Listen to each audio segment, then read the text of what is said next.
Dans cette vidéo, nous allons montrer la différence entre les deux modes de synthèse de la lumière et de la couleur, les modes RVB et les modes CMJN.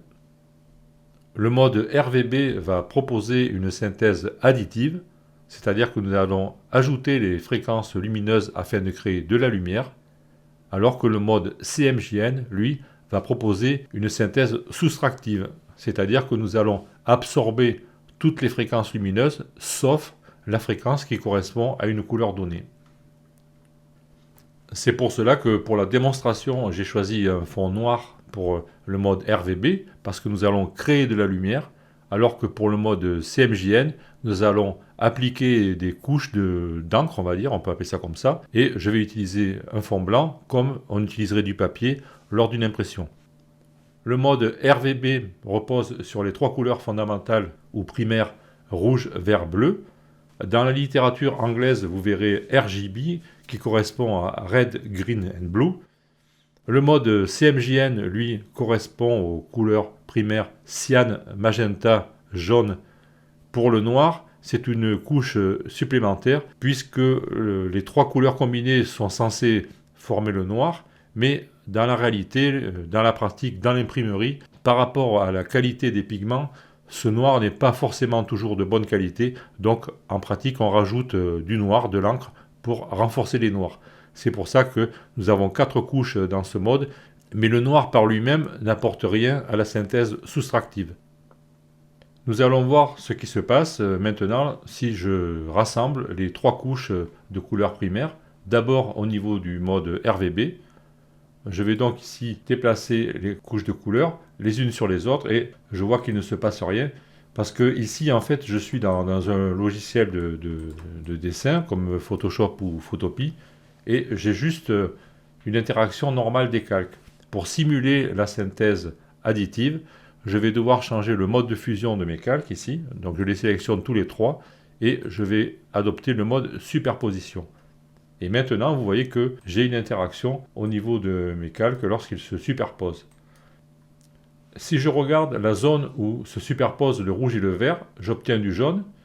Si je regarde la zone où le bleu et le rouge se superposent, j'obtiens du magenta. Et si je regarde la zone sur laquelle le vert et le bleu se superposent, j'ai du cyan.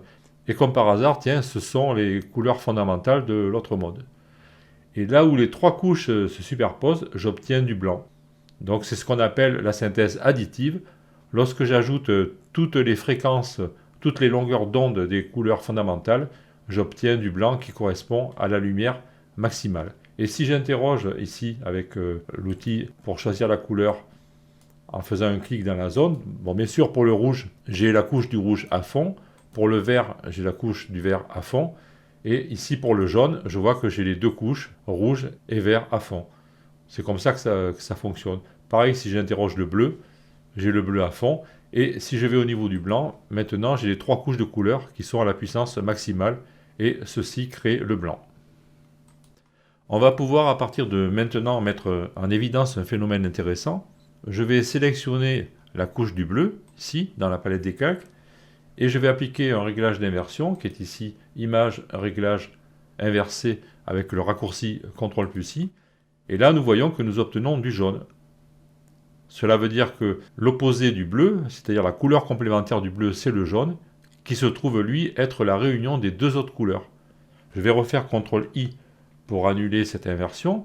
Je vais sélectionner la couche de rouge. Je vais refaire CTRL-I pour l'inverser. Et là je vois que j'obtiens du cyan. C'est-à-dire que la couleur complémentaire du rouge, ça va être le cyan. Je refais CTRL-I, je sélectionne le vert, et je l'inverse, et je vois que j'obtiens du magenta. Donc je refais l'inversion. Chaque couleur fondamentale du mode RVB a pour couleur complémentaire une couleur fondamentale de l'autre mode CMJN. Maintenant, nous allons simuler la synthèse soustractive avec le mode CMJN. Au préalable, je vais faire apparaître des repères que j'avais préparés, parce que j'aime bien que tout soit aligné, comme à la parade. Donc ici, je vais mettre mes 3 ronds comme ça, et je vais aligner les 3 couleurs du mode CMJN de la même façon. Voilà, comme ceci. Bien sûr, pour l'instant, je ne vais rien voir puisque mes 3 couches ici sont dans le mode de fusion normal.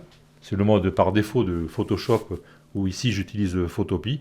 Et pour simuler la synthèse soustractive, je vais appliquer le mode de fusion produit. Je choisis le mode de fusion produit. Et là, je vois maintenant ce qui se passe. On a une combinaison des couches. Et la combinaison des 3 couches va donner le noir. C'est-à-dire que lorsqu'on a les 3 couleurs qui sont assemblées, on va en fait tout absorber. Le cyan, lui, va absorber tout sauf le cyan. Dans le cas de l'impression, je parle, puisque là, on est dans un mode soustractif. Le magenta, lui, va absorber toutes les couleurs sauf la sienne, le magenta. Et si on assemble du cyan et du magenta, ça va tout absorber sauf le bleu qui se trouve être la combinaison des deux. Et lorsqu'on aura assemblé les 3 couleurs, on va obtenir le noir. Et là, on retrouve le même phénomène. Ici, le jaune va avoir pour couleur complémentaire le bleu, ce qu'on avait ici dans l'autre mode. Le rouge va avoir pour couleur complémentaire le cyan et le vert aura pour couleur complémentaire le magenta. On retrouve exactement les mêmes positions, à part qu'elles sont inversées, des couleurs complémentaires. Ensuite, ici, si je veux interroger la pureté du noir ici dans le mode CMJN, je peux le faire avec le sélecteur de couleurs. Je vais cliquer dans cette zone et je vais voir que toutes les couches sont à 0. Bon, ici, nous sommes dans une représentation à l'écran, donc malgré le fait qu'on simule le mode CMJN, on est quand même dans un mode RVB puisque nous fonctionnons avec un écran. Donc nous voyons bien que les 3 couches rouge, vert et bleu sont à 0. Il n'y a pas de couleur, donc tout est noir. On a bien du noir pur, mais dans la vraie vie, dans l'imprimerie, on ne maîtrise pas toujours la qualité des pigments et donc on rajoute une couche d'encre noire pour renforcer les noirs s'il y a besoin de le faire. Voilà pourquoi nous avons 4 couleurs dans ce mode. Mais en théorie, il pourrait s'appeler le mode CMJ. On peut générer les couleurs et le noir de cette façon. Voilà pour cette vidéo. J'espère que vous en aurez appris un peu plus sur la différence entre le mode RVB et le mode CMJN. Et je vous remercie pour votre fidélité. Je vous dis à bientôt pour les autres vidéos qui vont suivre.